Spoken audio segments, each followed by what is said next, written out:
Welcome to Kid Missing TV. These are your updates for February 2024.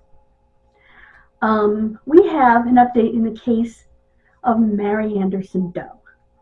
I wish it was an identification, but it's not. However, it is a step closer. The advanced DNA testing that has been done on her suggests she may be Middle Eastern or Arabic. If you'll recall, there was some talk about her looking Mediterranean, which is similar. Dark eyes, dark hair, darker skin.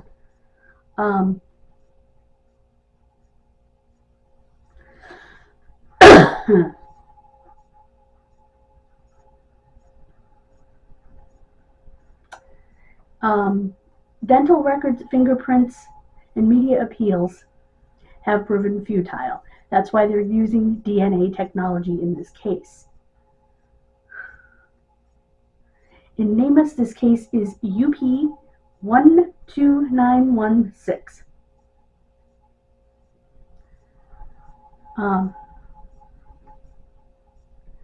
Upload your data to a genealogy database and allow your DNA to be used by the DNA companies, such as DNA Solves, which is where mine is, among a lot of other places, for Orthram. And if you have any information or think that you might aid in this investigation, please reach out to law enforcement or contact solve@othram.com. That's SOLVE @OTHRAM.com.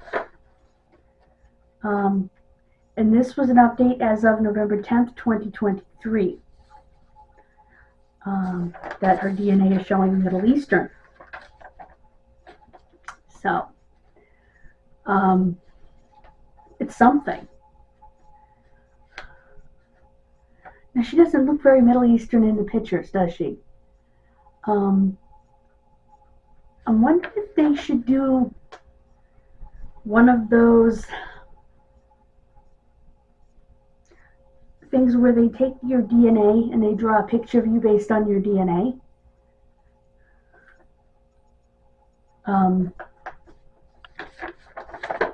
Because those are pretty accurate. They take your DNA and they can tell by your DNA that you had this color eyes and most likely this color hair and most likely, you know what I mean? And like I said, most likely this color eyes and most likely this color hair, and by your DNA and this color, this tone of skin and whatever. And maybe they should try that. See if they can get a better sketch. And with this new information, I'd like to see Carl Copeland try a sketch of her. She does look like a darker woman in the pictures, in crime scene photos that have been released. You can find them. I'm not going to show them, but you can find them. So it's very exciting that we finally have some kind of update. They're just not getting family close enough in her DNA, last I learned, to definitively identify her. So they need all the DNA they can get. I know one day I'll be here telling you what Mary's real name was. And I'm, like I said, very excited that we have an update. The second update of February is that Sahara Sue has been identified. I looked everywhere in my unidentifieds and could not find her case. And in fact, I discovered that my unidentified adults, the playlist was private. I discovered that before I discovered she wasn't in it. But I don't know how that happened. I apologize for that. That has been rectified. And yeah, I don't know how that happened. In August of 1979, the remains of an unidentified female were found in an open field near the intersection of Las Vegas Boulevard and Sahara Avenue in Las Vegas, Nevada. That is how she came to be known as Sahara Sue. She was wearing Levi's jeans, a light blue-green button-up linen shirt,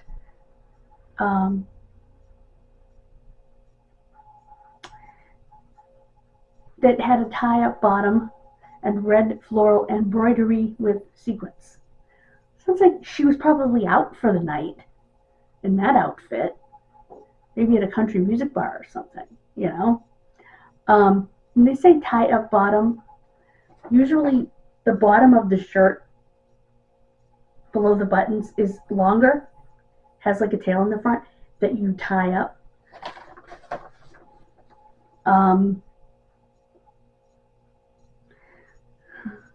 She was wearing several pieces of jewelry, including a white metal chain with clear plastic heart pendant with a rose painted on it, a white metal chain with a pendant containing a turquoise-colored stone, and a white metal plain ring worn on the right hand.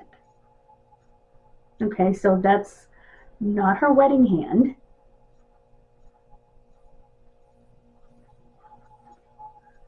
There were a lot of sketches done. In September of 2022, the Las Vegas Metropolitan Police Department submitted forensic evidence to Othram in the Woodlands, Texas. Othram scientists successfully developed a DNA extract and then used forensic-grade genome sequencing to build a comprehensive DNA profile. The forensic genealogy team used that profile to search in a genetic genealogy search to develop new investigative leads that were returned to investigators. And they found that her name was Gwen Marie Story, and she was just 19 years of age.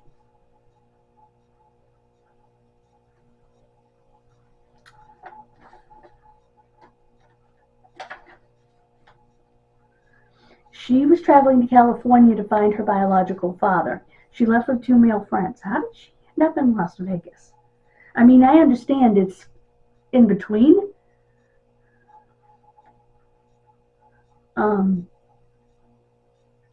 Her 2 friends returned to the Cincinnati area and told her family members they had left Gwen in the Las Vegas area, and Gwen's family never heard from her again after she left Cincinnati that summer. Well, as Gavialosis pointed out, you wouldn't tell them where you left her if you left her dead. You know? Or maybe you would. I'm not sure. But if you have any information about this case, about Gwen, her movements, the 2 men who dropped her off, why didn't they take her all the way to California? There's a lot of questions there. They need to be questioned. Are these men still alive?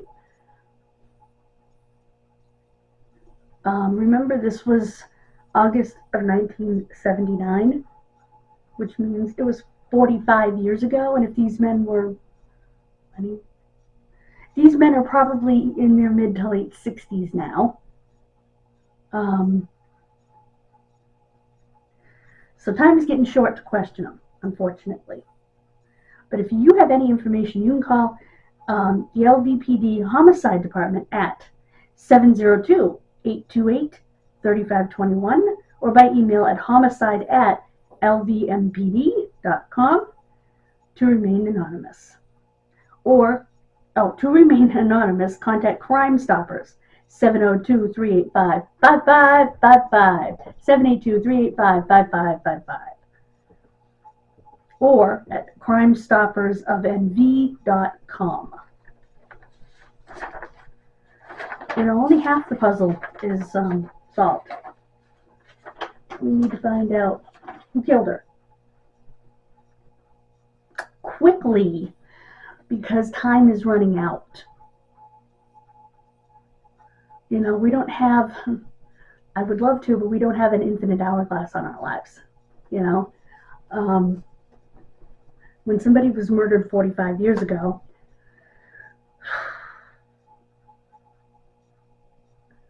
the killer is 45 years older. The killer was 30, the killer's 75. So you have to think about that.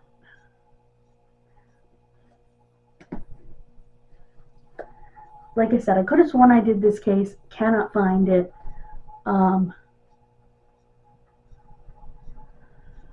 So I wanted to update it anyway, in case I'm missing it, in case I had it under something else. And hey, even if I didn't, this is Murderous March after all. So I hope that keeping these cases out there will help us, help authorities come a step closer to justice for Gwen Marie. I don't need that. And justice, and a name for Mary Anderson. I'm beginning to think she was telling the truth about not having family, as in children. There's got to be nieces or nephews. There's got to be cousins, even if there aren't nieces or nephews. Because I look at myself. Now, my DNA's in the system, so, because I'm a genealogist. But if it wasn't, and I died without identification, I got a lot of friends who would probably be able to identify me, would be able to identify me if they saw pictures. But if they didn't see pictures, they'd be out looking for me missing. I don't have very many people. I have cousins, but I don't have siblings. I don't have, I technically have a half sibling, but nieces and nephews, This lady, more than likely, given her age, has nieces and nephews. And that's just to tell me they're on their way, probably. Nancy will be by to pick you up in 20 minutes. Beautiful.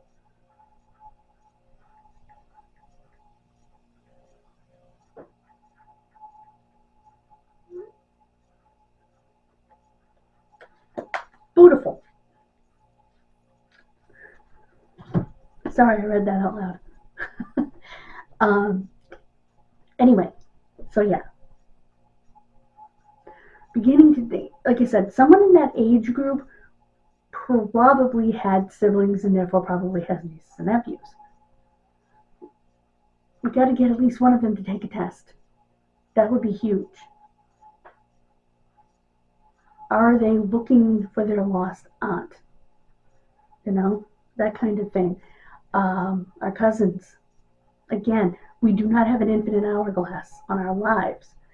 Now, this woman died in 1996, but this woman was,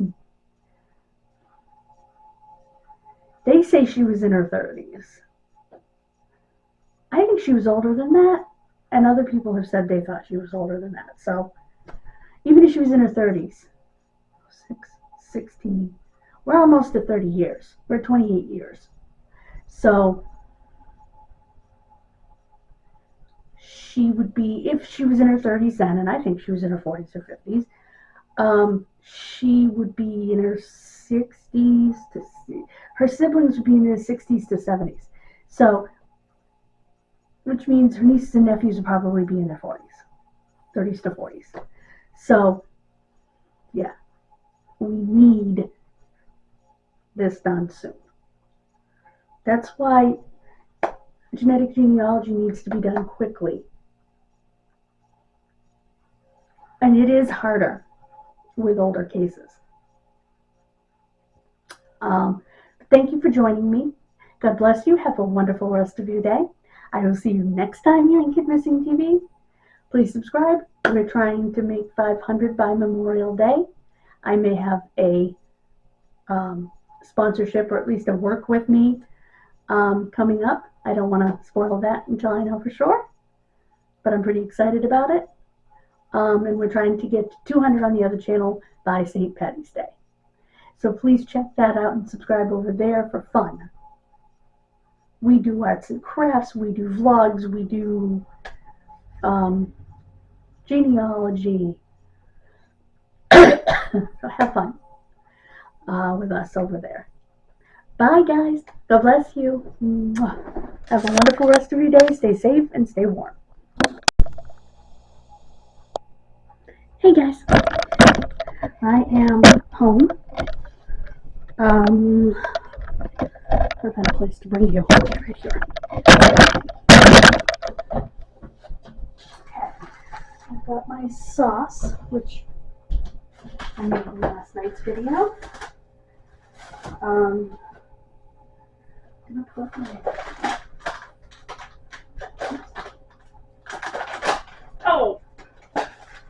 and of course a bunch of it came out on my shirt. Of course it did. Because this is me, and I don't do anything clean and neat, tidy. This is my... Okay. I need a larger bowl for this.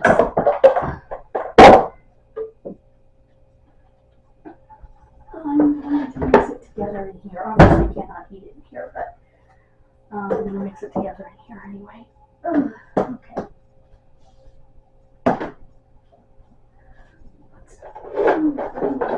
That. Now, and give this a really good mix. And I'm going to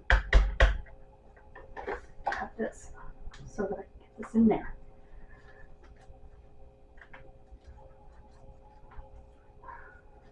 Okay. That smells good actually. That's supposed to be pulled pork. It looks more like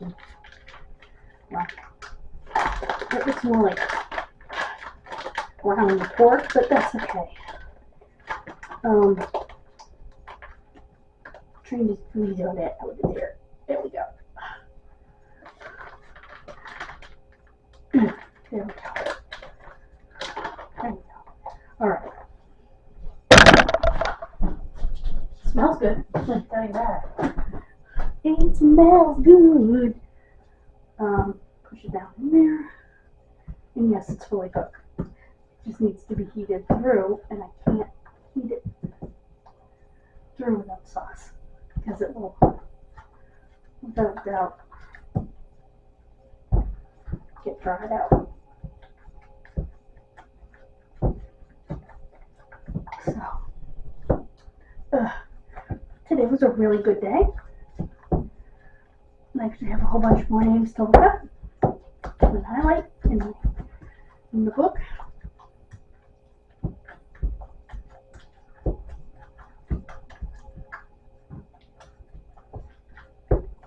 Okay.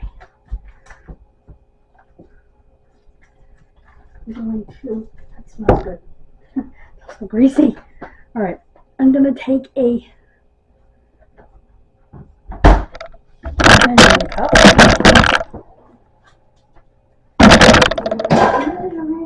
There it is. And heat up the water for the potatoes. I promise you, it's not raw. It's the sauce.